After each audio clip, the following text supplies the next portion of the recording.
baik-baik saja, tetap dalam lindungan Tuhan. Pada saat ini saya mengajak Bapak Ibu yang terkasih untuk masuk dalam ibadah kita. Kita mau menikmati hadirat Tuhan. Kita mau menyembah Tuhan lewat puji-pujian kita. Kita mau meninggikan nama Tuhan walaupun dalam keadaan yang kurang baik, dalam situasi-situasi yang sulit. Namun semangat kita untuk memuji Tuhan jangan pernah berkurang. Kita terus bersemangat untuk meninggikan nama Tuhan. Kita mau angkat satu pujian yang berkata, satu-satunya yang ku andalkan.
Dan biarlah semua suku-suku bangsa boleh sujud menyembah Engkau sebagai Tuhan dan Juru Selamat.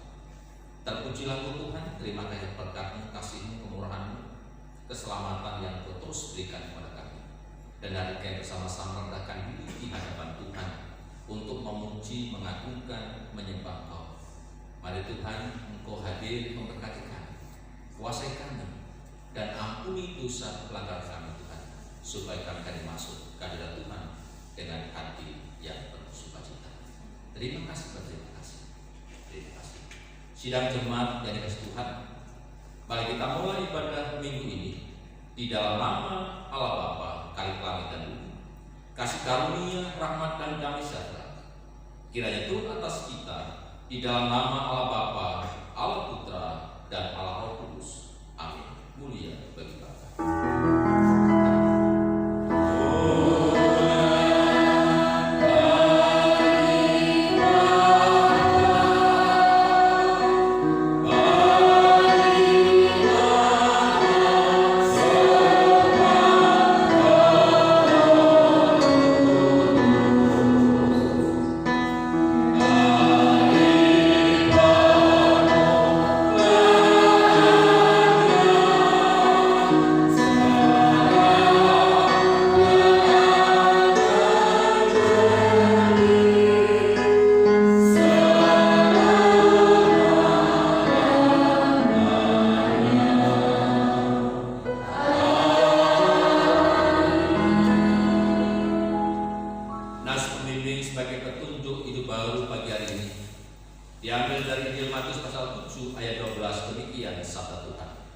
Segala sesuatu yang kamu kehendaki supaya orang perbuat kepadamu, perbuatlah demikian juga kepada mereka.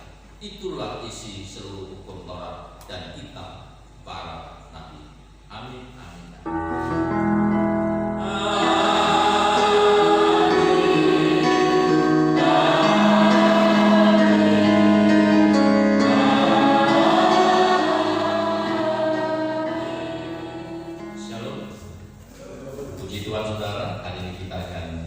Bersama-sama belajar firman Tuhan yang diambil dari kitab Roma pasal yang kedua, ayatnya yang pertama sampai yang ke-11. Kitab Roma pasal yang kedua, ayat pertama sampai yang ke-11. Saya bacakan firman Tuhan. Demikian sabda Tuhan.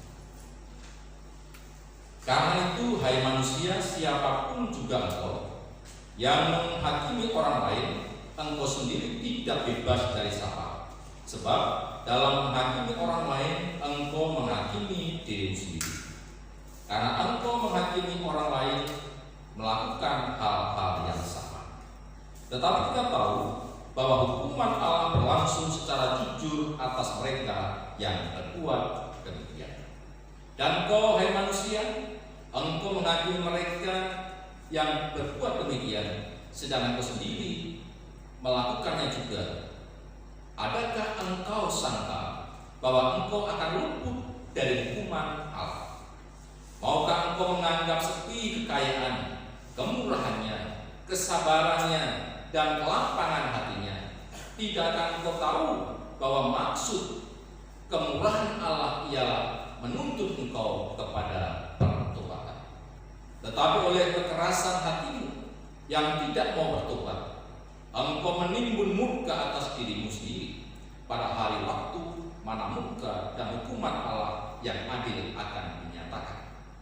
Ia akan membalaskan orang menurut perbuatannya, yaitu hidup kekal kepada mereka yang dengan tekun berbuat baik.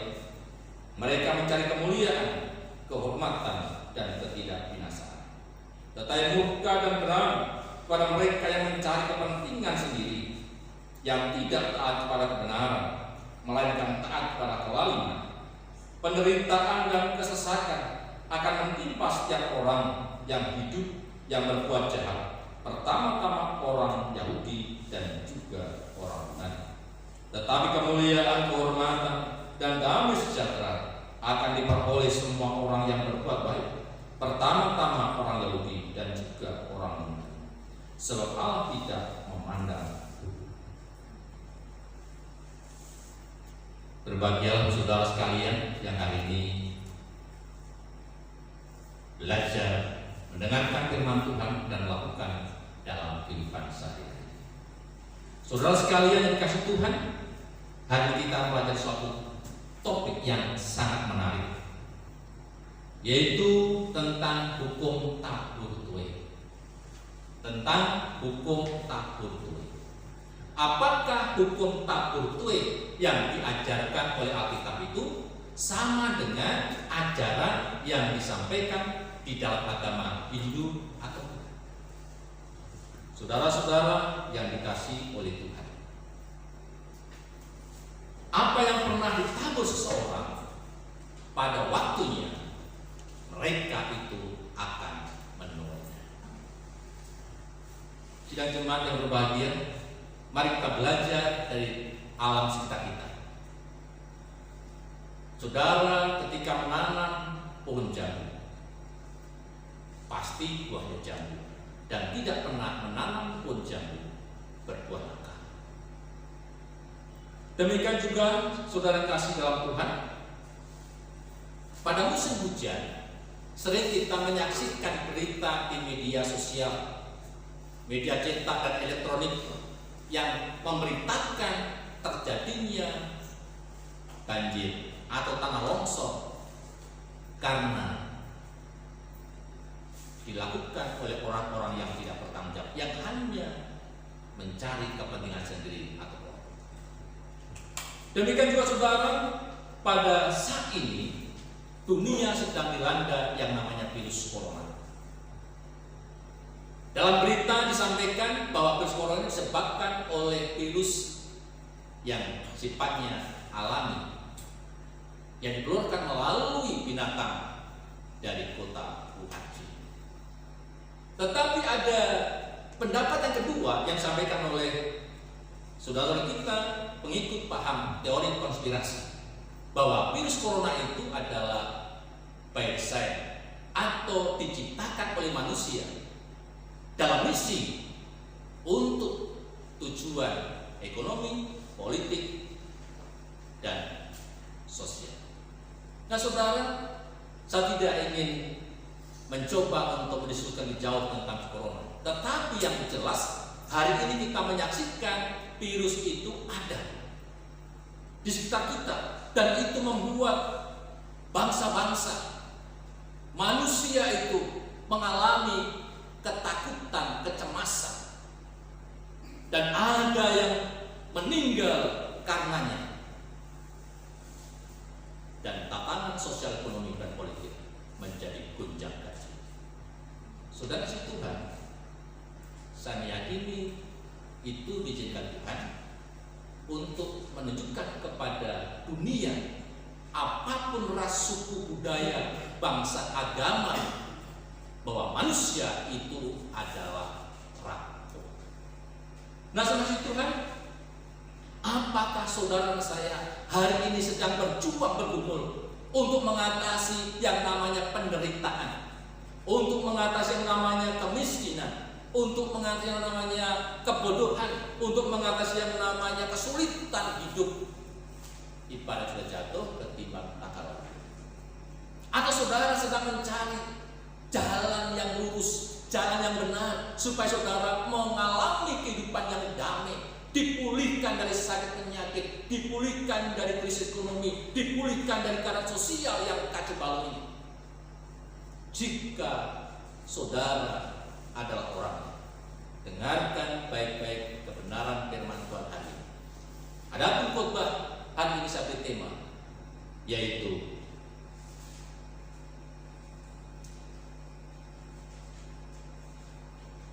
hukum tabur tuai menurut terang firman Tuhan. Hukum tabur tuai menurut firman Tuhan yang diambil dari kitab Roma pasal 2 ayat 1 sampai 11. Saudara-saudara yang dikasihi Tuhan, kitab Roma itu ditulis oleh Rasul Paulus, ditujukan kepada jemaat yang tinggal di kota Roma. Adapun jemaat di kota Roma, saudara, itu adalah jemaat yang digambarkan menjadi milik Kristus sendiri. Jemaat yang dikasihi Allah, jemaat yang dipanggil, dikuduskan untuk menjadi garam dan terang di muka bumi ini. Jemaat yang mendapatkan kasih kemurahan Tuhan, jemaat yang memiliki dan mempraktikkan iman di dalam kehidupan sehari-hari dan terdengar sampai seluruh dunia. Itu adalah gambaran latar belakang jemaat di Roma yang disampaikan oleh Rasul Paulus sebagai gembala. Saudara-saudara kasih Tuhan, tetapi yang terjadi, jemaat sebagian mengasihi Tuhan, tetapi ada jemaat-jemaat yang digambarkan, saudara, yaitu mereka tidak mau bertobat. Mereka hidup semaunya sendiri. Mereka mengabaikan, merendahkan kasih karunia, kemurahan Tuhan, pengorbanan Yesus ke salib. Hidup mereka jauh dari tuntunan Tuhan. Oleh karena saudara,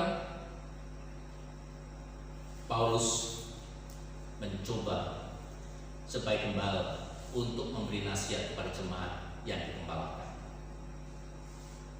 Bahkan dalam Injil Markus, saudara, dikatakan apa? Markus pasal 25 ayat 1-30. Dikisahkan ada seorang pengusaha yang akan pergi lalu mengutus, memberi tanggung jawab kepada karyawannya, anak buahnya, dengan memberi modal usaha 5 talenta, 2 talenta, dan 1 talenta. Saudara kasih Tuhan, jadi prinsip hukum tabur tuai dalam kebenaran iman Kristen adalah mereka diminta untuk menabur akan apa yang Tuhan telah berikan. Jadi jemaat diminta oleh Tuhan, diutus Tuhan, supaya mereka berbuah-buah, mempraktekkan iman keyakinannya, mempraktekkan bagaimana dia adalah dipilih Allah, dikhususkan, dikuduskan, supaya memiliki kehidupan yang berbeda dengan kehidupan dunia. Itu saudara-saudara, Paulus mencoba untuk menyampaikan nasihat, karena di tengah-tengah jemaat itu ada jemaat dari keluarga-keluarga keturunan Yahudi yang mereka tidak menghargai pengorbanan Kristus, tidak bertobat, hidup dalam berkelimangan dosa. Oleh karena itu, Rasul Paulus menjelaskan, apa yang kamu tabur itu kamu akan menuainya, cepat atau lambat waktunya. Saudara-saudara kasih Tuhan, pertanyaannya, bagi jemaat yang mengasihi Tuhan, bagi jemaat yang menghormati Tuhan, bagi jemaat yang bersaksi bagi Tuhan, itu apa upahnya? Dan bagi jemaat yang mengabaikan, merendahkan Tuhan, tidak menyampaikan, tidak melakukan guna firman Tuhan dalam hidupnya, tetapi dalam dosa, apa akibatnya? Jadi ada hukum sebab akibat. Kalau orang menabur, angin akan menuai badai. Oleh karena itu kita melihat, saudara, yang pertama, berkat-berkat yang disediakan bagi mereka yang beribadah kepada Tuhan di dalam ayat yang ke-7, saudara. Dalam Roma pasal 2 ayat 7, demikian firman Tuhan, yaitu hidup kekal kepada mereka yang dengan tekun berbuat baik, mencari kemuliaan, kehormatan, dan ketidakbinasaan. Berkat yang pertama, saudara, jemaat di Roma yang menghormati Tuhan, mengamalkan imannya kepada sesama dalam hidupnya, mengasihi Tuhan dan sesamanya, maka berkat pertama dijelaskan dalam ayat 7 ini adalah mereka menerima hidup yang kekal. Oh, haleluya. Mereka menerima jaminan hidup yang kekal. Dikatakan hidup kekal diberikan kepada mereka yang tekun berbuat baik, mencari kemuliaan, kehormatan, dan ketidakbinasaan. Tekun berbuat baik, mencari kemuliaan, mencari, saudara, kehormatan dan ketidakbinasaan. Artinya apa? Jemaat di Roma itu jemaat yang sudah diselamatkan oleh Tuhan, diampuni dosanya, dikasihi, dipilih, dikhususkan menjadi kepunyaan Allah sendiri, supaya mereka memancarkan kemuliaan Allah di dalam dunia ini. Dan orang yang mencari Tuhan, orang yang memuliakan Tuhan, maka Tuhan sediakan, yaitu berkat kehidupan kekal. Nanti kalau mereka meninggal dunia, Tuhan memberikan jaminan kepastian bahwa dia akan bersama-sama Tuhan di dalam surga. Amin. Itu berkat yang pertama, saudara. Jadi kalau orang sudah diselamatkan Tuhan seperti orang Roma, maka seharusnya dia bersaksi, hidupnya berbuah-buah dalam segala kebaikan, mencari yang Tuhan kehendaki, yaitu kemuliaan, kehormatan, dan ketidakbinasaan. Apa yang baik, apa yang mulia, pikirkan itu, lakukan itu. Bisa membedakan mana yang baik dan tidak baik. Kalau saudara bisa membedakan mana yang baik dan tidak baik, maka pilihlah yang baik.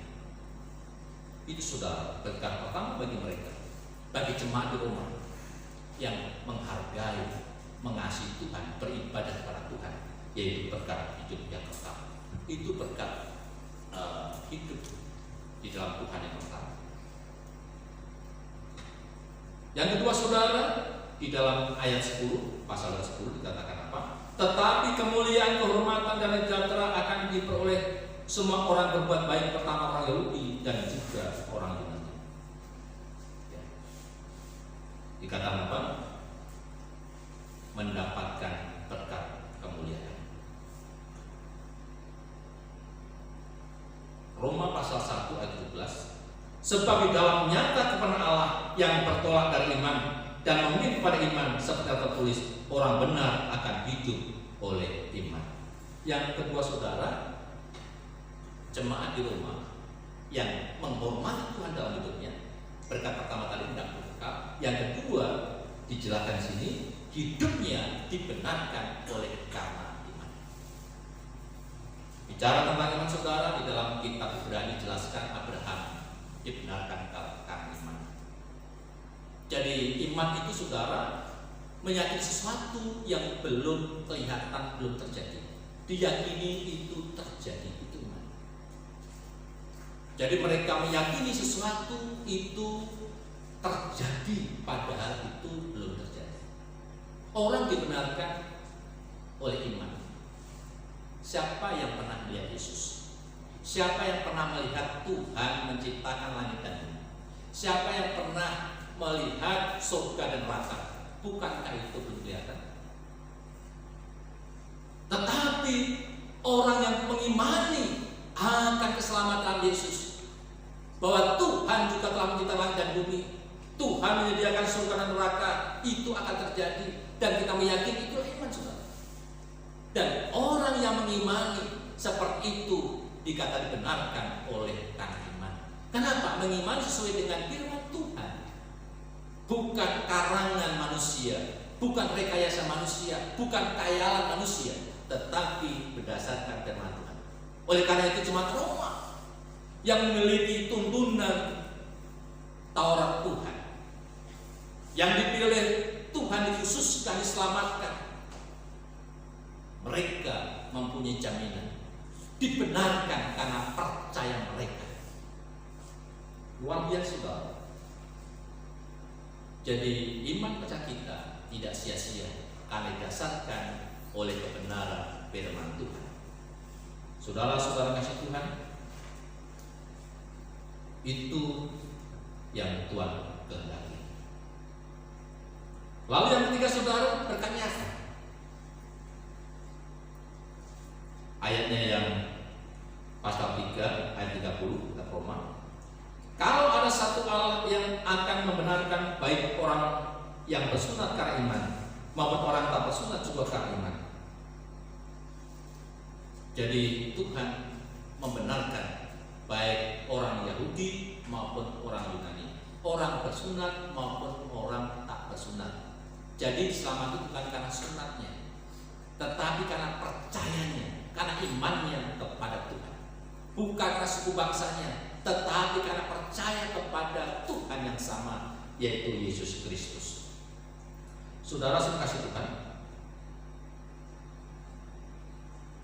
lalu sekarang apa kira-kira upahnya? Tadi kan berkatnya, karena ada hukum tak bertuai, orang yang menghormati Tuhan akan lebih kekal, akan dibenarkan oleh Tuhan Lalu apa upahnya bagi mereka yang tidak menghormati Tuhan? Mari kita melihat saudara, bentuk perbuatan yang tidak menghormati Tuhan itu kayak apa? Di dalam kitab Roma pasal 2 ayat 3-5 dikatakan apa? Mereka suka menghakimi. Mereka tidak mau bertobat. Sampai yang saudara, kitab Roma pasal 2 ayat 3-5. Dan engkau hai manusia, engkau yang menghakimi mereka yang berbuat demikian, sedang engkau sendiri melakukan juga. Adakah engkau sangka bahwa engkau akan luput dari hukuman Allah? Maukah engkau menganggap sepi kekayaan kemurahannya, kesabarannya, dan kelapangan hatinya? Tidakkah engkau tahu bahwa maksud kemurahan Allah ialah menuntun engkau kepada pertobatan? Tetapi oleh karena hatimu yang tidak mau bertobat, engkau menimbun murka atas dirimu sendiri pada waktu mana murka dan hukuman Allah yang adil akan dinyatakan. Saudara, dengan jelas dosa jemaat yang ada di Roma itu, ada sebagian jemaat yang mereka suka menghakimi orang lain, lalu tidak mau bertobat dari dosa-dosa. Jadi kalau di Indonesia mungkin dikatakan Kristen KTP, KTP-nya Kristen, tapi kehidupannya adalah sangat-sangat duniawi. Dia tidak mau bertobat, dia tahu, bahkan dijelaskan dalam ayat-ayat konteks ini.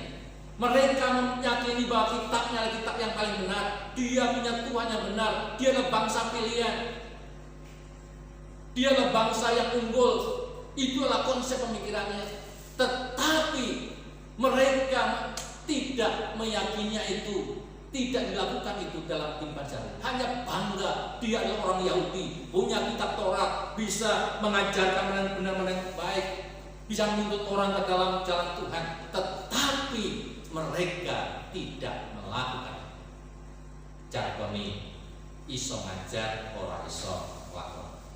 Saudara kasih Tuhan, itulah yang terjadi. Demikian juga dosa berikutnya apa? Kalau kita melihat di dalam ayat berikutnya, yaitu mencari kepentingan sendiri, tidak taat kepada kebenaran, hidup dalam segala kejahatan.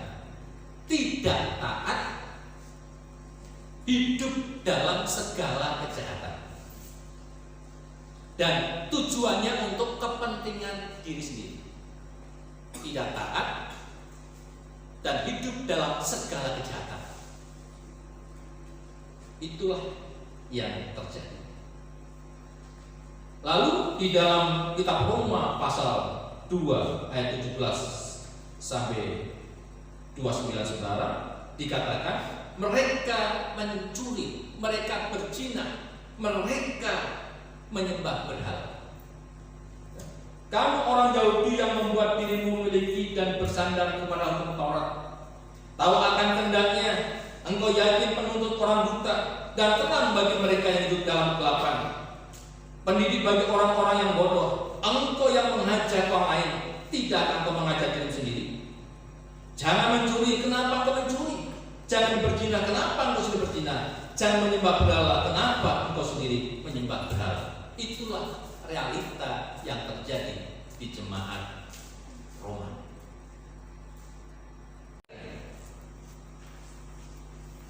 Dosa berikutnya, kitab Roma pasal 1:4. Mereka menggantikan kemuliaan Allah dengan barang yang fana, gambar yang mirip dengan manusia, burung-burung dan binatang, sehingga Allah menyerahkan mereka kepada keinginan hati yang saling mencemarkan itu. Lalu dalam ayat 25, mereka menggantikan kebenaran dengan dusta. Mereka menggantikan kebenaran dengan memuja dan menyembah makhluk, melupakan penciptanya yang dipuji selama-lamanya. Saudara bisa bayangkan, dia tahu tentang ajaran Tuhan dan tuntunannya, apa yang kendaki dan apa yang tidak boleh dilakukan. Tetapi saudara dikatakan mereka itu adalah menggantikan kebenaran dengan dusta. Bisa bayangkan saudara kalau hidup dipenuhi dengan segala kemunafikan, dengan dusta, dengan tipu daya, apa yang terjadi? Memuji dan menyembah makhluk, melupakan Sang Penciptanya. Berapa banyak bahkan kita sekalian saudara, kita tahu Tuhan, tetapi masih banyak orang yang mendewakan manusia. Contoh ketika pilkada saudara, ketika dia yakin akan pilihan nomor 1 atau 2, maka apapun katakan sang calon jagoannya itu dianggap semuanya benar. Apapun dikatakan oleh lawan politiknya, apapun dikatakan sampah, salah. Kenapa? Karena mereka mendewakan manusia. Bisa bayangkan saudara, dan inilah membuat kecemburuan Tuhan, mendewakan tokoh-tokoh agama, pendiri agama. Walaupun itu memiliki nilai sejarah tetapi ketika mendewakan dia melebihi Tuhan, itu yang menjadi persoalan. Saudara-saudara kasih Tuhan. Ayat 25, mereka menggantikan kebenaran dengan dusta.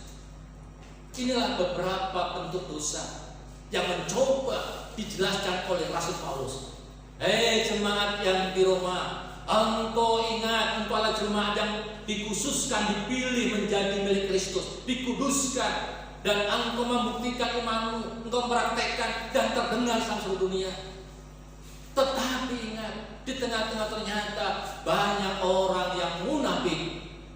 Mereka mengakui bahwa agamanya paling baik, kitabnya paling benar, tetapi tidak melakukannya. Bahkan yang dikerjakan adalah dusta, bohong, menghina, merendahkan orang lain. Dan yang disembah adalah mendewakan manusia, bukan Sang Pencipta. Oh, luar biasa bahayanya.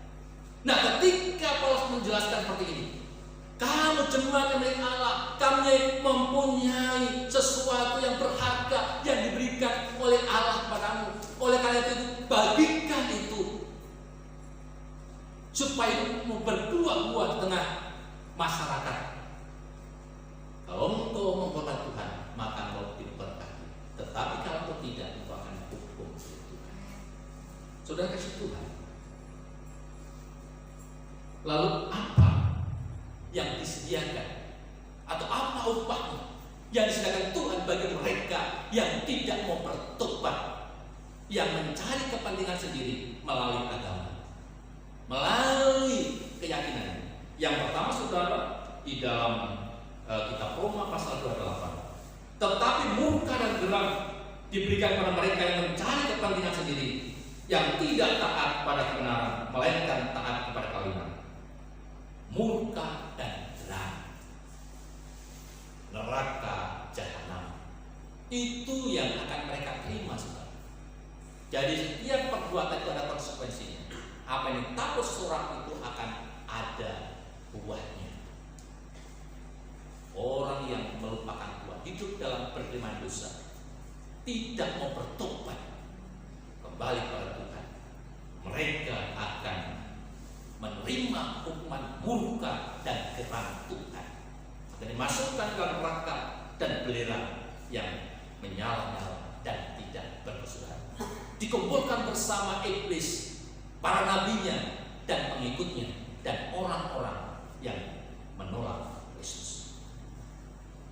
Yang kedua saudara, apa hukumannya?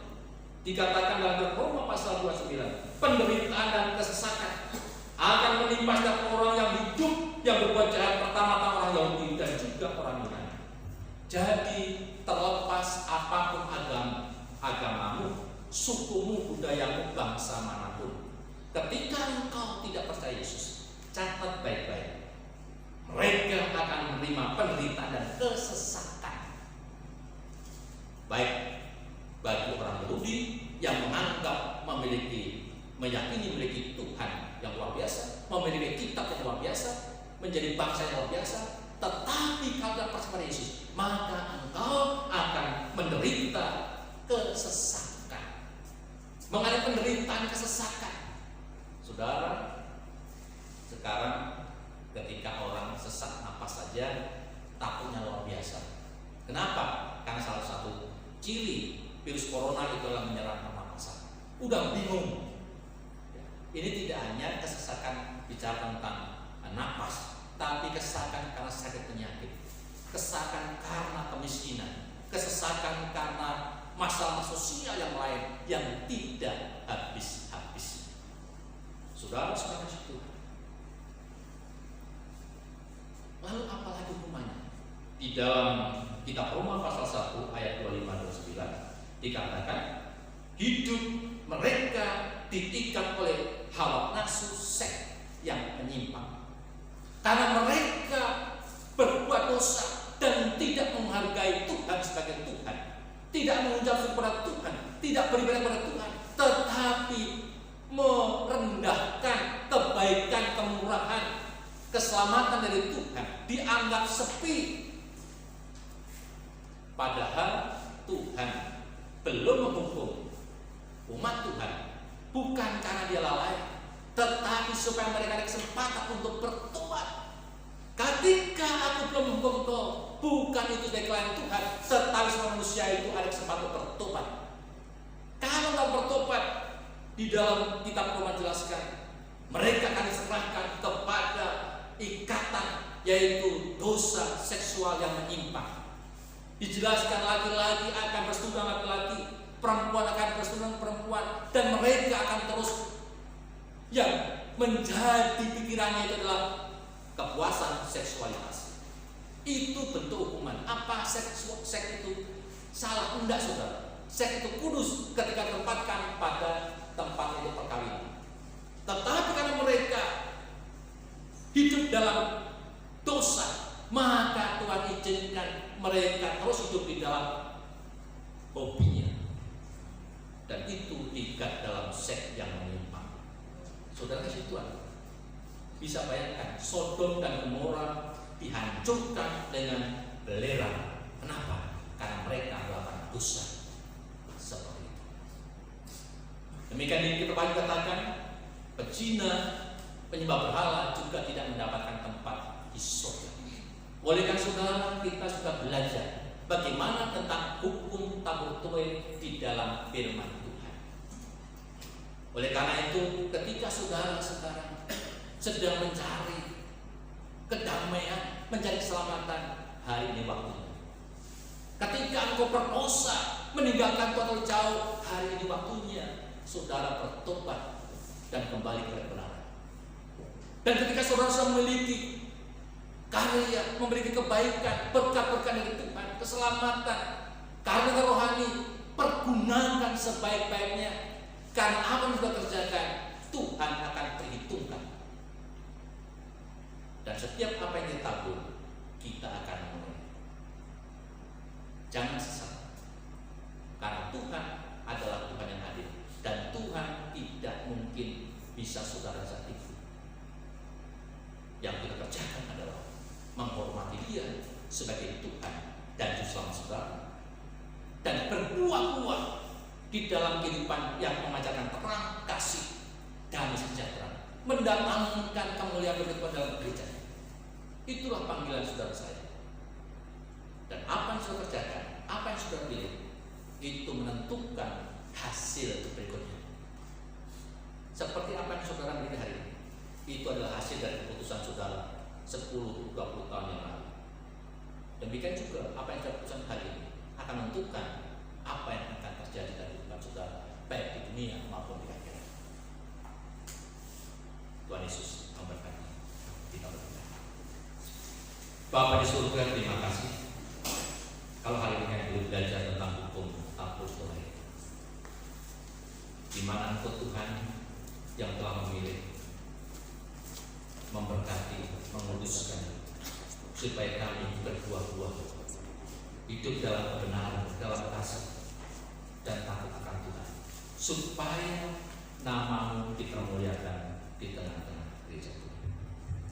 Dan namun kami Tuhan, ketika kami terus masih cinta akan dosa, suka menghakimi, suka menjelek-jelekan, Demikian suka menindas kebenaran dan paling tidak bertobat, ampuni Bapa. Karena Engkau berfirman, meskipun dosamu merah seperti darah, ketika Engkau mengaku dosa kepada dosamu, Ku ampuni putih seperti salju. Terima kasih Bapa, kami tidak mau binasa Bapa, kami tidak mau hancur, kami tidak mau mengalami kesesakan di bumi dan nanti setelah kematian. Kami mau hidup yang damai bersama Tuhan. Oleh karena ampuni kami Tuhan, ajar kami untuk melakukan, untuk kembali menjadi pribadi yang Engkau kehendaki.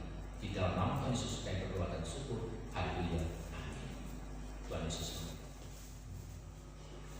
Mari kita satukan hati, kita berdoa seperti nafas hidup orang Kristen adalah doa. Kita berdoa.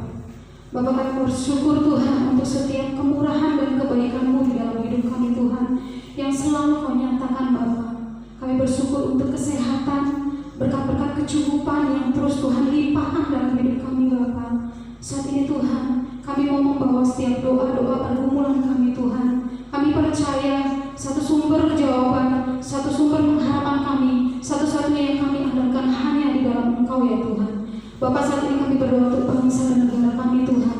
Kami berdoa untuk setiap pemerintahan kami Bapak, Presiden, setiap pemerintahannya, bahkan dari yang tertinggi sampai yang terendah, di provinsi, di daerah-daerah Bapak, Engkau yang akan menolong Bapak.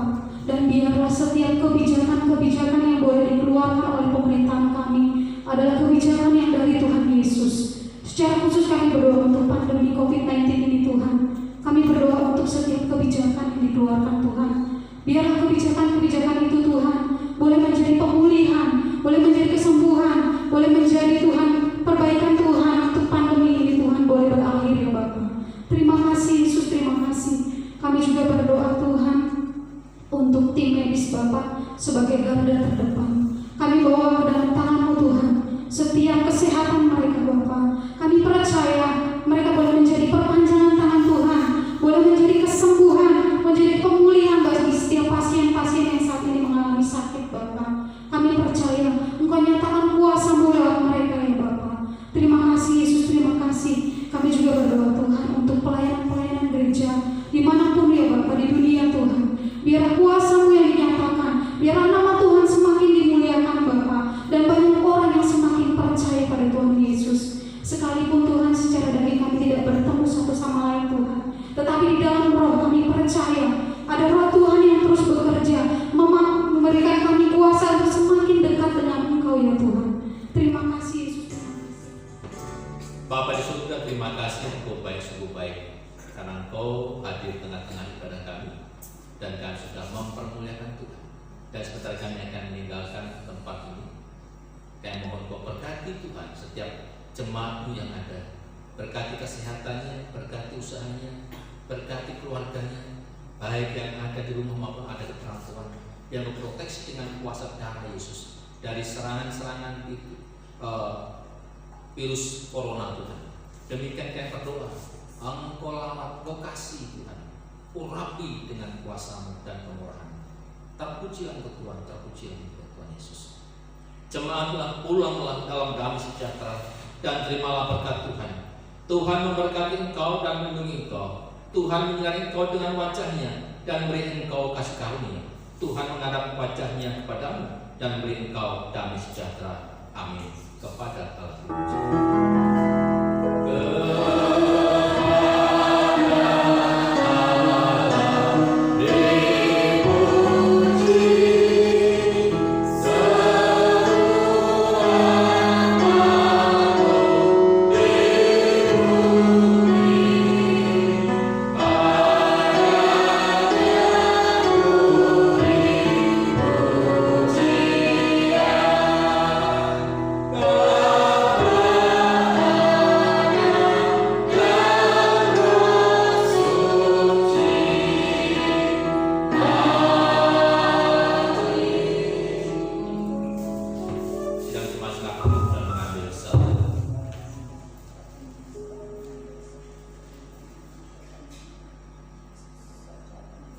Amin. Tuhan Yesus memberkati.